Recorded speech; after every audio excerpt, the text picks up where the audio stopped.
अपने से 15 साल बड़ी औरत से शादी की तो हर तरफ बातें होने लगी। लड़के पे जादू हुआ है, कल को पछताएगा।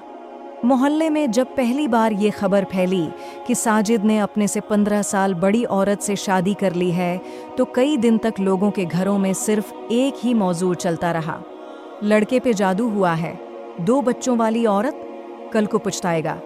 अपनी उम्र की लड़की नहीं मिली थी। मगर अजीब बात ये थी कि सबसे ज्यादा हैरान खुद आरफा थी। उसे यकीन ही नहीं आता था कि 23 साल का एक नौजवान उससे मोहब्बत कर सकता है। वो उस वक्त 38 बरस की थी। जिंदगी पहले ही उसके चेहरे पर थिकन लिख चुकी थी। एक नाकाम शादी, 2 बच्चे, जिम्मेदारियां और वो खामोश खौफ जो हर उस औरत के अंदर पैदा हो जाता है जिसे लगने लगे कि अब उसकी जिंदगी में मोहब्बत दोबारा नहीं आएगी। साजिद उससे एक छोटे से कलंक में मिला था जहां आरफा रिसेप्शनिस्ट थी। सादा सी औरत, हमेशा हल्के रंग के कपड़े, बाल अक्सर जल्दी में बंधे हुए और आंखें ऐसी जैसे बहुत उर्से से खुद के लिए नहीं जाएं। पहले पहल आरफा ने साजिद को संजीदगी से लिया ही नहीं। उसे लगता था ये वक्ती कशिश है। जवान लड़कों को कभी कभी अधूरी औरतें अच्छी लगने लगती हैं, जैसे बारिश में पुरानी किताबों की खुशबू अच्छी लगती है। मगर साजिद हर दिन वापस आता रहा।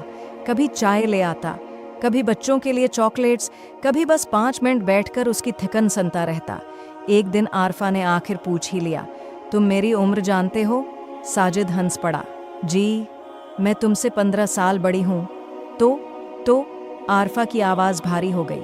ये कोई छोटी बात है? साजिद ने मेज़ पर पड़ा कैलकुलेटर उठाया और हंस कर बोला, ये सिर्फ हिसाब है। मैं 23 का हूँ, आप 38 की। जब मैं 50 का हूँगा, आप पेनिस्ट की होंगी। दुनिया ख़त्म तो नहीं हो जाएगी। आरिफा पहली बार उसके सामने हंसी थी, मगर उस हंसी के पीछे खौफ अब भी मौजूद था। कुछ दिन बाद उसने एक और सवाल किया, मैं तुम्हें औलाद नहीं दे सकूंगी। साजिद ने खामोशी से उसके बेटे अहद की तरफ देखा, जो फर्श पर बैठा खिलौना गाड़ी चला रहा था। फिर उसकी बेटी मरियम की तरफ, जो होमवर्क कर रही थी, और बहुत आहिस्ता से बोला, ये दोनों किया हैं फिर? आरफा की आंखें भर आईं। तुम दूसरे मर्द के बच्चों को पाल लोगे? साजिद उसके करीब आया। नहीं। आरफा ने चौंक कर देखा। साजिद मुस्कुराया, मैं उस औरत से मोहब्बत करता हूँ जिसके ये दोनों हिस्से हैं।